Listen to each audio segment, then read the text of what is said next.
it can be overweening and tyrannical, so it can go too far and be negative, but it's also a positive force because it counterbalances the blind, selfish, impulsive, narrow drives of the id and makes social organization possible.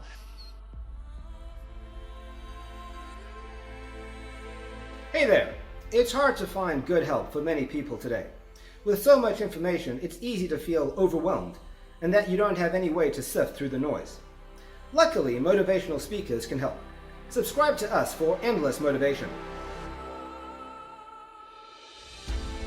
Whenever a developing mind encounters a comprehensive set of novel ideas, there is the initial danger of sliding into uncritical acceptance of those ideas. And that can happen whenever you read anyone who's thought through things with some degree of thoroughness.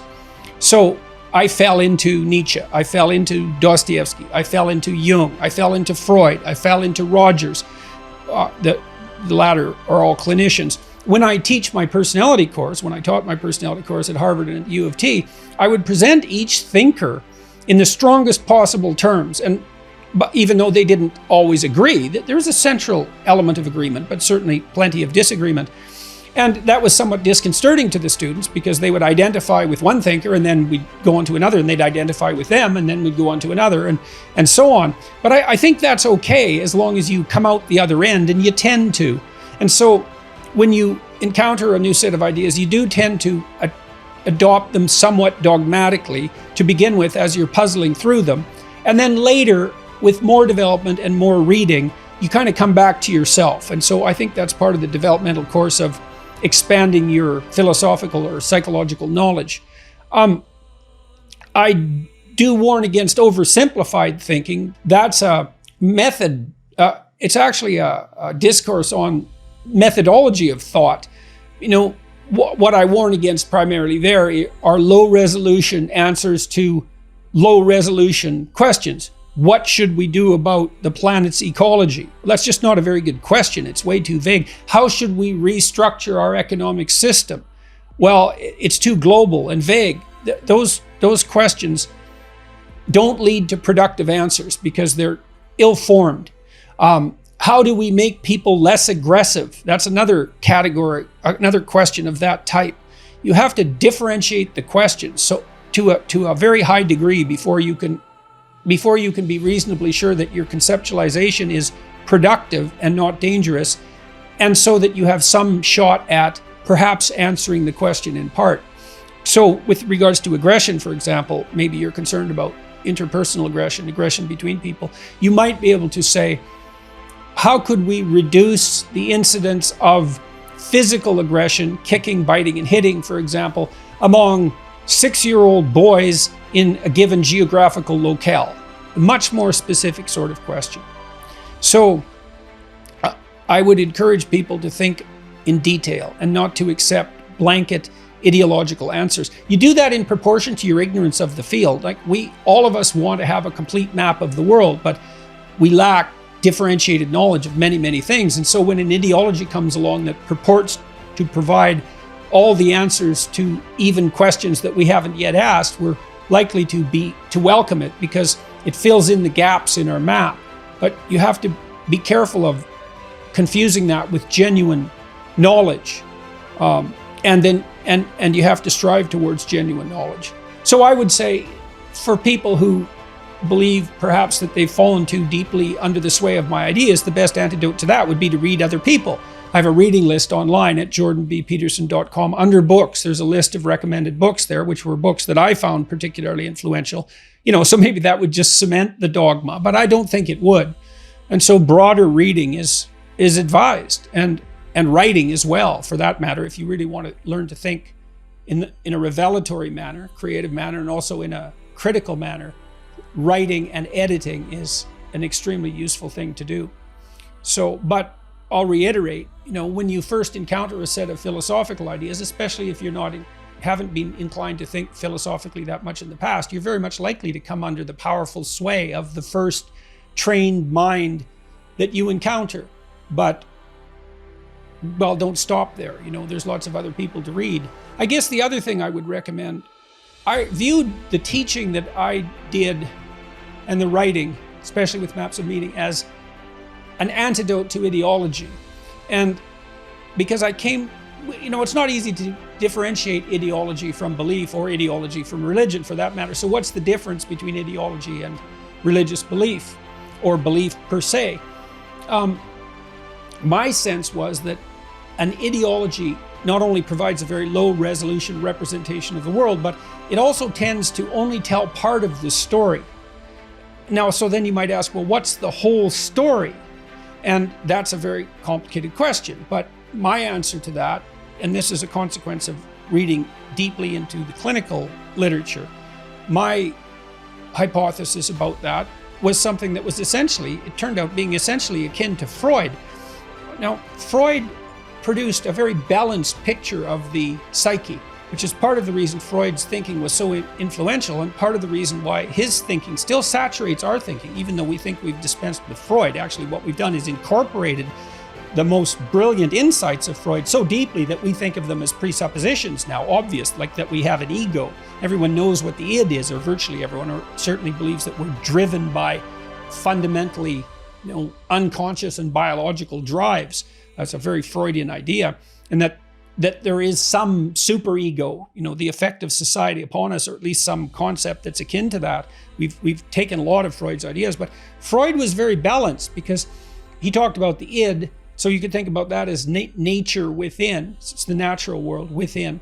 It was a positive element and a negative element. It was the source of all energy, but also it was blind in its motivational demands, let's say. Blind and wild in its motivational demands. Unruly and dangerous as a force, although completely necessary.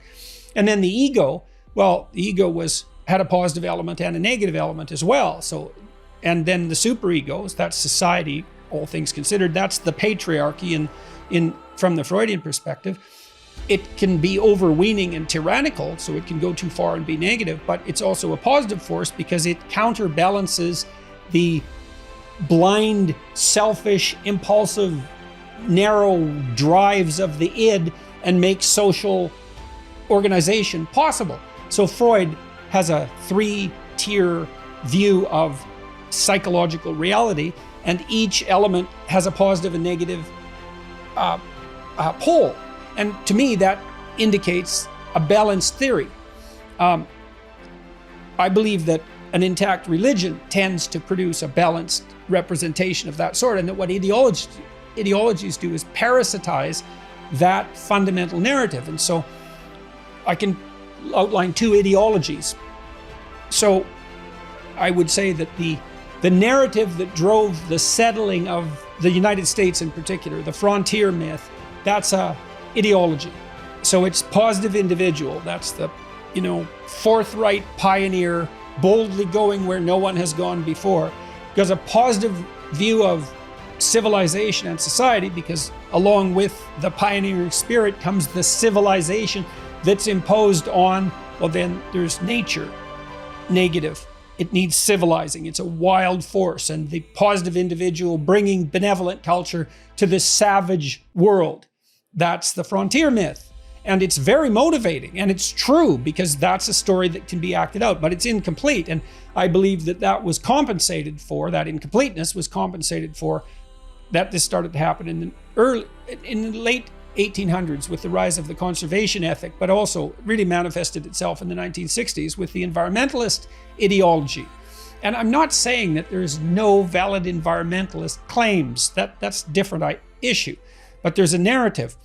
The individual is a power-hungry despoiler. Society is fundamentally rapacious, greedy, and devouring, and Mother Nature is being, in all her innocence, raped continually. So, and you see, that's exactly the opposite of the frontier myth. Wherever it lacked, so the frontier myth had a negative view of nature, although it could be fertile, but only, if brought under the sway of the proper social processes, civilization, agriculture, all of that. It had to be tamed nature. It was wild. Well, the environmental nature is everything beautiful in and of itself, the benevolence of Mother Nature. And society on the frontier myth side is a civilizing force, and on the environmentalist side is a despoiling force, and the individual is a hero in the frontier myth, but a villain, essentially a villain, a selfish, greedy, grasping, devouring villain on the environmentalist front. Now, if you put both of those together, you get the whole story. Now, of course, it's rife with paradoxes, and that's problematic. People don't like that, but it's much more comprehensive. And so I've suggested to people that, you know, if you only have a negative view of the patriarchy, for example, well, where's the positive element? And if you only have a positive view of nature, well, you know, what about cancer and guinea worms? I think they're called guinea worms. They're a kind of parasitic worm whose nature I don't want to go into, but aren't pleasant and have thankfully been eradicated. And then with regard to the individual too, is like, well, there should be polarity there. And I think in a well-functioning religious system, provides you with a polarized view of all these different levels of reality, individual, social, and natural. And ideologies fragment that. And so they gain their power by riding like parasites on an underlying religious reality, essentially. Religious narrative that's necessary to orient you properly in the world, functionally in the world, and functionally both with regard to yourself, nature, and society.